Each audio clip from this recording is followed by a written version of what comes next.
कथा सुनने जा रहे हैं और जाने से पहले आपके मन में ये भाव आ जाए कि अरे वहाँ पे क्या कथा होगी, तो समझ लेना कि आप चले भले ही जाओ पर आपको कथा का फल नहीं मिलने वाला। क्यों? पहले से ही मन में ठान लिया क्या कथा होगी, वहाँ आपको कथा का फल नहीं मिलेगा। भगवान भोलेनाथ ने बार बार मैया सती जी को समझाया कि यदि आप ऐसा करेंगी तो आपका नाम श्रोताओं में से हटा दिया जाएगा। अरे भले ही आप जगत जननी हैं, शिव की अर्धांगिनी हैं, भवानी हैं, लेकिन देवी यदि आपके मन में भ्रम उत्पन्न हुआ तो आपका नाम श्रोताओं के नाम से हटा दिया जाएगा। इसीलिए कहते हैं कि केवल और केवल बाबा को कथा में आनंद आया, सुनी महेश परम सुख मानी। और देखिए, केवल बाबा ने कथा को श्रवण नहीं किया बल्कि गुणगान भी किया। कहत सुनत रघुपति गुण गाथा, कुछ दिन तहां रहे गिरिनाथा। चलते समय वहां से राम जी की भक्ति दक्षिणा के रूप में अगस्त्य जी को प्रदान की और उसके बाद भगवान भोलेनाथ राम जी का जय जयकार करके चलने लगे। अब एक बात बताइए, यदि आप किसी व्यक्ति के बारे में सुन लेते हैं तो आपका मन होता है कि हम भी एक बार जाके उनको देखें, होता है ना?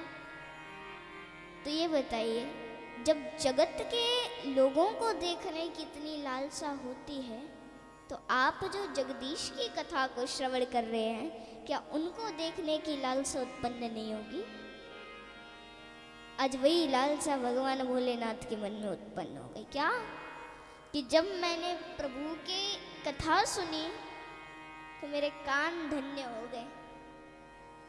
अब यदि कहीं दर्शन हो जाता तो नेत्र भी धन्य हो जाते। क्या करें? तो देखिए, आज कहते हैं कि राम जी नीचे लीला कर रहे हैं, राम जी का अवतरण हो चुका है, 14 वर्षों का वनवास हो गया है, मैया जानकी जी का हरण हो गया है। राम जी लक्ष्मण जी रोते रोते ढूंढ रहे हैं सब जगह मैया को। और देखिए, आज उसी समय बाबा ने ऊपर से देख लिया, अरे नीचे राम जी लीला कर रहे हैं। आहा, जयकार लगाने लगे। क्या? जय हो प्रभु आपकी, जय हो सच्चिदानंद भगवान आपकी जय हो। मैया सती जी ने मन में सोचा कि पत्नी के लिए रोने वाले जीव को ये सच्चिदानंद कहते हैं, क्या हुआ है इनको? तो देखिए, भगवान भोलेनाथ समझाते हैं कि देवी ये वही राम जी हैं जिनकी भक्ति में अभी अभी दक्षिणा के रूप में अगस्त्य जी को प्रदान करके आया हूं। ये वही राम जी है, नीचे लीला कर रहे हैं। परंतु सती जी नहीं मानी। अच्छा देखिए, इससे पहले कहते हैं कि महाराज राम जी नीचे लीला कर रहे थे और क्या भया, इधर भोले बाबा सोचते हैं, हृदय विचारत जात हर क्या, यही विधि दर्शन होए, गुप्त रूप अवतरेव प्रभु, गए जान सब कोय। बार बार मन में सोच रहे हैं कैसे दर्शन हो। क्यों? क्योंकि प्रभु अभी गुप्त रूप में है, गुप्त उजागर नहीं हुआ है। अच्छा देखिए, ये 2 अवतार हैं जो ऐसे हैं जो मानव चरित्र से जुड़े हुए हैं। पहला राम जी का और दूसरा कृष्ण का। तो कहते हैं कि जब तक राम जी ने रावण का अंत नहीं कर दिया, तब तक राम जी ने अपने प्रभुत्व को समाज में दर्शाया नहीं। लेकिन कृष्ण कन्हैया लाल की तो पूछो ही मत। क्यों? 7 दिन के थे तब से ही दय दनादन मारना शुरू कर दिया। किसको? असुरों को। जब कन्हैया 7 दिन के थे तब पहली बार पूतना आई थी, उसका अंत कर दिया। फिर सक्टासुर आया, तृणावर्त आया, व्योमासुर आदि राक्षस आए। किस लिए? कन्हैया को मारने के लिए, परंतु समाचार जाता था उनके मरने का। और देखिए भगवान श्री कृष्ण 11 वर्ष के तब हुए जब कंस का भी अंत कर दिया। इतनी शीघ्रता थी कन्हैया को। अब देखिए इधर भोले बाबा सोचते हैं कि हम जा सकते नहीं है। क्यों? यदि जाएंगे तो प्रभु का गुप्त रूप उजागर हो जाएगा। क्यों? भोले बाबा ऐसे किसी के पास थोड़ी जाते हैं। और चलो चले भी गए अगर भोले बाबा, तो भोले बाबा जाते ही जाते दंडवत प्रणाम करते, तो हो गया कल्याण। क्यों? अरे जो स्वयं देवों के देव हैं, महादेव हैं, आज वो इनको प्रणाम कर रहे हैं। कोई ना कोई तो होंगे ही ना। और रावण ने क्या वरदान मांगा था? रावण ने क्या वरदान मांगा था? रावण मरण मनुज कर जांचा, मेरा अंत केवल और केवल मनुष्य और बानर के हाथों होना चाहिए। अब देखो जब ये वरदान प्राप्त हो गया तो पता लगाया गया पूरे विश्व में सबसे वीर वानर कौन है। सबसे पहले नाम सामने आया किसका? बाली का। अच्छा देखिए ये बाली महाराज किसके अवतार है? इंद्रदेव के। भगवान ने बाली को क्यों मारा? भगवान कहते हैं कि तुम आए किस लिए थे यहाँ पे? मेरा काम करने के लिए। मेरा काम अर्थात जब जानकी का हरण होता तो तुम जाते वहां रावण के पास, हाँ? और तुमने मेरा काम करने की बजाय मेरा काम और बिगाड़ दिया। क्यों? रावण से ही मित्रता कर ली, इसलिए अब तुम्हारा कोई काम नहीं है, जाओ। अच्छा जामवंत जी किसके अवतार थे? ब्रह्मा जी के। जो सुग्रीव जी महाराज थे वो सूर्य नारायण के अवतार थे। इन सभी अवतारों का वर्णन हम 8वें दिन में, कथा के 8वें दिन में श्रवण करेंगे। और देखिए जब रावण को पता चला कि बाली सबसे वीर है, गया वाली के पास युद्ध करने, पहले दिन में पहली बार में हार गया। अब जब पहली बार में ही हार गया, रावण ने सोचा ये मार सकता है। रावण ने सोचा कि ये मार सकता है, अब क्या करें? थोड़ा लालच दिखा के मित्र बना ले। पर बाली भी इतने भी लालची नहीं थे। क्या किया? अब सोचे हमने रावण को हराया है, लेकिन लोग मानेंगे नहीं कि हमने रावण हराया है। सो क्या किया? 6 महीना काख में दबा के घूमा था। देखो देखो रावण को हराया है, देखो। उसके बाद रावण ने सोचा ऐसे तो बेइज्जती हो जाएगी, तो क्या करें? मित्र बना लेते हैं। मित्र बना लिए। अब जब स्वयं कपियों के राजा महाराज बाली जिसके मित्र हो तो कौन कपि मारने वाला? कपियों से निर्भय हो गए। अब बचे मनुष्य। मनुष्यों पे इतना अत्याचार किया वो भी नहीं मार सकते। बोले बाबा सोचे अगर हम गए तो राम जी का गुप्त रूप उजागर हो जाएगा और रावण तुरंत ब्रह्मा जी को बुला के कहेगा कि ये राम हमें नहीं मार सकती। क्यों? यह मनुष्य नहीं है, ब्रह्म है। फिर ब्रह्मा जी की सबरी लीला धरी की धरी रह जाएगी। सो क्या करें? अभी नहीं जाना है। और तब तक उनके जाने का समय आ गया। किसके? भोले बाबा का। क्यों? अभी भगवान ढूंढ रहे हैं जानकी जी को। भोले बाबा बोलते हैं अभी ढूंढ रहे हैं, अभी सुबह के 10 बजे। अच्छा 11 बजे तक प्रभु जटायु जी को मोक्ष देके आगे बढ़ जाएंगे। और फिर क्या होगा कि वहाँ चलते चलते 2 बजे तक मैया शबरी जी के आश्रम पे पहुँचेंगे। 4-5 बजे तक वहाँ से निकल आएंगे प्रभु। और उसके बाद फिर पंपा सरोवर पर पहुँचेंगे नारद जी से थोड़ी देर वार्तालाप होगा, तब तक हम रूप बदल के हम पहुंच जाएंगे हनुमान के स्वरूप में। तो यही सोच के क्या किया, आज नाचने लगे। परंतु इधर मैया सती जी के मन में आहा भ्रम हो गया। कैसा भ्रम, ये राम जी नहीं हो सकते। कहते हैं इधर भगवान भोलेनाथ प्रसन्न हो रहे हैं और उधर मैया सती जी आश्चर्यचकित हो रही हैं। मैया सती जी सोचती हैं पूरा जगत शिव को प्रणाम करता है और आज शिव जीव को प्रणाम कर रहा है। क्यों, क्या बात है? लेकिन मैया सती जी को बार बार समझाया भोले बाबा ने। अच्छा देखिए, यदि कोई व्यक्ति अधर्म के रास्ते पर चल रहा हो तो उसे केवल 3 बार समझाना चाहिए। यदि वो 3 बार समझाने के बाद भी ना माने तो फिर सोच लेना कि अब उसका कल्याण नहीं होने वाला, उसको समझाने से कोई फायदा नहीं। बाबा ने 3 बार नहीं, अनेक बार समझाया, परंतु मैया सती जी नहीं मानी। अब बाबा समझ गए अब मेरी सती का कल्याण होने वाला नहीं है।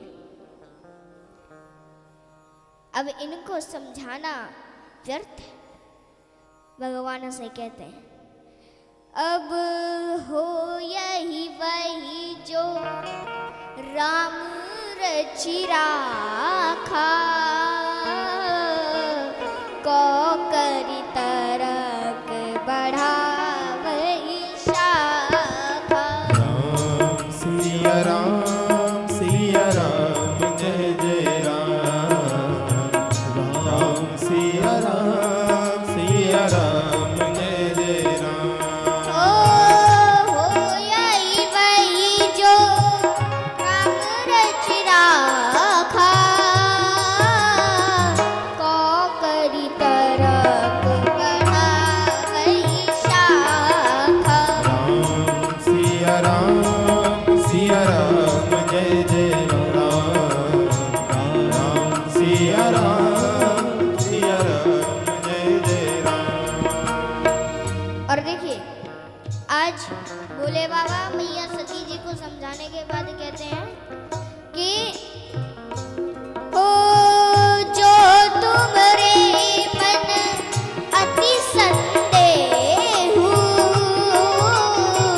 तो किन जाई परीक्षा लेहु। राम सिया राम जय जय राम। राम सिया राम जय जय राम।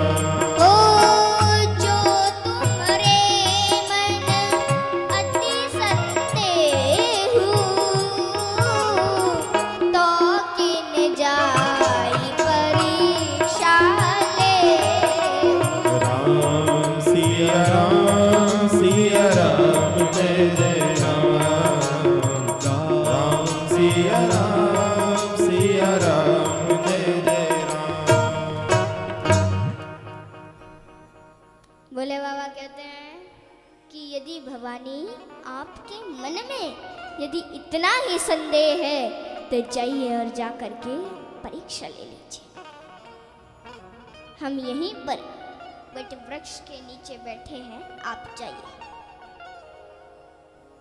अब देखिए, कई लोग प्रश्न करते हैं कथा में। इस कथा में कई लोग प्रश्न करते हैं, क्या बाबा अकेले क्यों गए, साथ में क्यों नहीं गए, अकेले क्यों भेज दिया? तो देखिए, कहते हैं कि संदेह किसको था, मैया सती जी को, तो जाना भी उन्हीं को चाहिए। क्यों? बाबा को पूर्ण विश्वास है कि यही मेरे राम जी हैं। बाबा को पूर्ण विश्वास है कि यही मेरे राम जी हैं, परंतु मैया सती जी को विश्वास नहीं है। इसीलिए कहते हैं कि मैया सती जी को अकेले भेजा। आज मैया सती जी जाती है, बार बार सोचते हैं कौन सा रूप धारण करें। पुनि पुनि हृदय विचार करी, धरी सीता के रूप, आगे होई चली पंथ, तही जही आवत नरभूप। सोचने लगी अपनी पत्नी को ढूंढ रहे हैं, तो क्यों ना इनकी पत्नी सीता का रूप बना लिया जाए। आज मैया जानकी जी का रूप बना के और मैया सती जी चल पड़ी। आज जब मैया सती जी चल पड़ी तो कहते हैं कि मैया सती जी ने एक गलती कर दी। अच्छा देखिए, आप किसी के जैसा कैसे बन सकते हो? उसके जैसे कपड़े पहन लोगे या उसका जैसा मुख लगा लोगे, वो सब तो आप कर सकते हो, परंतु उसके जैसा व्यवहार कहाँ से लाओगे? उसका जो चरित्र है वो कहाँ से लाओगे? अब क्या हुआ कि मैया सती जी ने मुखौटा तो लगा लिया, माया का रूप तो बना लिया सीता जी वाला, परंतु जो उनका व्यवहार था वो नहीं ला पाए। और यहाँ पे गलती कर दी क्या, राम जी के आगे आगे चलने लगी, बस यही पकड़ी गई। पर अभी राम जी ने बताया नहीं है। अच्छा देखिए, आगे आगे चलने लगी। लक्ष्मण जी ने देखा, अरे आज भाभी जी आगे आगे चल रही हैं। क्यों, वैसे तो भाभी भैया के पीछे चलती थी, और ध्यान से देखा तो पता चल गया, अरे ये तो सती जी है। किस लिए आई हैं? परीक्षा लेने आई हैं। कोई बात नहीं। लक्ष्मण जी ने सोचा प्रभु की कोई लीला होगी, तो कुछ नहीं बोले, चलते रहे। अब चले तो क्या हुआ, राम जी ने बोला, राम जी क्या करते हैं, प्रणाम करते। किसको? मैया सती जी को। बोलते हैं कि मैं दशरथ नंदन राम आपको प्रणाम करता हूँ। लक्ष्मण जी बोले, भैया काहे को प्रणाम कर रहे हो, नकली है। राम जी बोले, जानते हैं। लक्ष्मण जी बोले, फिर क्यों प्रणाम किया? बोले, बताओ ये किस लिए आई है? बोले, आपकी परीक्षा लेने। राम जी बोले, तो फिर हम कौन हुए? परीक्षा देने वाले। और ये कौन हुई? परीक्षा लेने वाले। अर्थात ये गुरु हैं और हम शिक्षक हैं। तो शिक्षक का ये धर्म होता है कि यदि गुरु जी कहीं पर भी दिख जाएं तो उनको प्रणाम करना चाहिए। मैया सती जी समझ गई कि हम पकड़े गए। अब क्या हुआ कि लक्ष्मण जी ने पूछा, अच्छा ठीक है, आपने प्रणाम किया, आपने पिताजी का नाम क्यों लिया? बोले, आई कार्ड होता है तो उसमें पिताजी का नाम लिखा होता है, माताजी का नाम लिखा होता है, हमारा भी नाम लिखा होता है। तो अब हमारे पास अभी आई कार्ड तो है नहीं, तो सोचा मुख से ही बता देते हैं। मैया सती जी बारंबार प्रणाम करके और बारंबार क्षमा याचना करती है। राम जी बोलते हैं, मैया आप यहाँ अकेली, बाबा कहाँ हैं? राम जी बोले, मैया ये वन है ना, बड़ा डेंजरस है। क्यों? अरे जानकी को अकेला छोड़ा तो कोई ले गया, आप अकेली क्यों हो? बाबा कहाँ है? अरे बाबा के साथ रहिए, नहीं तो आपको भी कोई ले जाएगा। फिर हमारे बेचारे भोलेनाथ तो इतने भोले हैं, वो कहाँ ढूंढेंगे आपको? अच्छा देखिए, आज जब सती जी को ये एहसास हुआ कि हाँ यही पर ब्रह्म है, तो क्या किया कि बाबा के पास गई। बाबा ने पूछा, अच्छा क्या हुआ देवी, आपने